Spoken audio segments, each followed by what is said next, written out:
তো আমি দুদিন ধরে ব্লগ আপলোড করছি, আর প্রতিটা ব্লগে বলছি যে আমি আমাদের বাড়িতে ঢালাই আছে।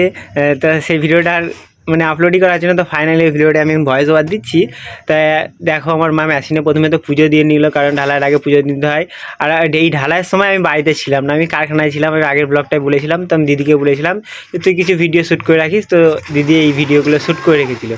তো আজকে ছোটোবেলায় একটা কথা খুব মনে পড়ছে, মানে পাড়ায় বা নিজেদের বাড়িতে কোনো অনুষ্ঠান বা অকেশান থাকলে মনে মনে করতাম বাবারা রোজ কাজে যায়, আজকে তো অনুষ্ঠান আছে, কাজে না গেলেও পারতো। তো এখন বুঝতে পারছি আমাদের বাড়িতে এত বড় একটা কাজ মানে ঢালাই হচ্ছে। তাও মানে এটাই হচ্ছে আর কি দায়িত্ব, বয়সের সঙ্গে সঙ্গে সব কিছু বুঝতে শিখছি। মানে বাবারা যে তখন কেন যেত, এই যে দায়িত্বের কারণেই। তা সেটাই তোমাদের সঙ্গে মনে পড়লো, শেয়ার করে দিলাম। আর এদিকে দেখো এই শ্যুটগুলো সব দিদি নিয়েছে, মানে মশলা মাখানো থেকে বালি মাখানো সব দিদি ক্যামেরায়। তো আর কি বলবো, এই যে পুরো ঢালাইটাই হচ্ছে, আমি বাড়িতে ছিলাম না, মন খারাপ করছে। এখন ভিডিওটা এডিট করছি আর দেখছি, থাকলে হয়তো একটু মানে ভালো লাগতো, যাই কি আর কি নিজের বাড়ির কাজ একটু দেখতাম, মজা লাগতো।